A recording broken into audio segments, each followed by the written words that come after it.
எல்லாருக்கும் வணக்கங்க. பாப்பா தம்பி ஸ்கூலுக்கு போனதுக்கப்புறம் என்னோட ரொட்டீன் வந்து இப்போலாம் இப்படி தான் இருக்குது.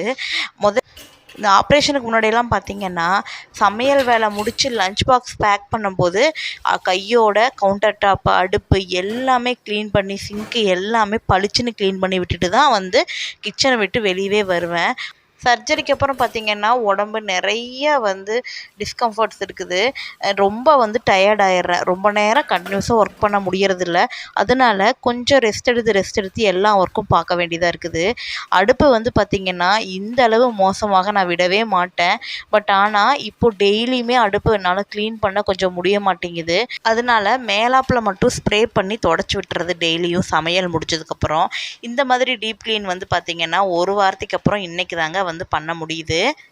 மனசு ஏதாவது கஷ்டமாக இருக்குது, ஏதாவது ஒரு குழப்பம், நம்ம ஏதாவது யோசிச்சுட்டே இருக்கிறோம் அப்படின்னா, நான் என்ன பண்ணுவேன் அப்படின்னா, இந்த மாதிரி க்ளீனிங் ஒர்க் வேலையை ஆரம்பிச்சிருவேன். க்ளீன் பண்ணுறது, அரேஞ்ச் பண்ணுறது அப்படின்னு போயிட்டா அதில் அப்படியே மூழ்கிடுவேங்க. என் மைண்டில் இருந்த குழப்பம், பிரச்சனை எல்லாமே எனக்கு வந்து அது மறந்தே போயிடும். இந்த க்ளீன் பண்ணி முடிச்சுட்டு அந்த இடத்த நின்று பார்க்கும்போது அப்படி ஒரு திருப்தி கிடைக்கும். வீடை க்ளீன் பண்ணுறோமோ இல்லையோ, மெயினாக நம்ம மைண்டை க்ளீன் பண்ணுறக்கு இந்த க்ளீனிங் தெரப்பி உண்மையாலுமே யூஸ் ஆகுதுங்க. யாருக்கெல்லாம் இந்த மாதிரி க்ளீன் பண்ணுறது ஒரு மாதிரி ஸ்ட்ரெஸ் பஸ்டராக இருக்கும் அப்படின்னு சொல்லிட்டு எனக்கு வந்து கமெண்ட் பண்ணுங்கள். ஒவ்வொருத்தருக்கும் ஒவ்வொரு வேலை செய்யும்போது அது மைண்ட் ரிலாக்ஸாக கொடுக்கும். என்னை பொறுத்த வரைக்கும் எனக்கு க்ளீனிங் தான் வந்து ஒரு தெரப்பி மாதிரி எனக்கு வந்து யூஸ் ஆகுங்க. எல்லா வேலையும் முடிக்கும்போது பார்த்திங்கன்னா, ரொம்ப வந்து நான் டயர்டாக ஃபீல் பண்ணேன். இடையில ஒரு 10 நிமிஷம் ரெஸ்ட் எடுத்துகிட்டு வந்து தான் என்னோடய க்ளீனிங் ஒர்க் வந்து நான் ஃபுல்லாக கம்ப்ளீட் பண்ண முடிஞ்சுது.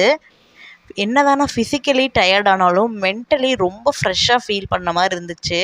கிச்சனை எனக்கு பிடிச்ச மாதிரி க்ளீன் பண்ணிவிட்டு அதை நின்று பார்க்குற சந்தோஷமே ஒரு தனிதாங்க.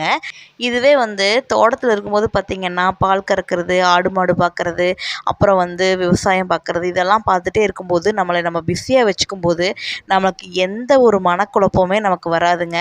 இப்போது அதையெல்லாம் நான் ரொம்ப ரொம்ப மிஸ் பண்ணுறேங்க.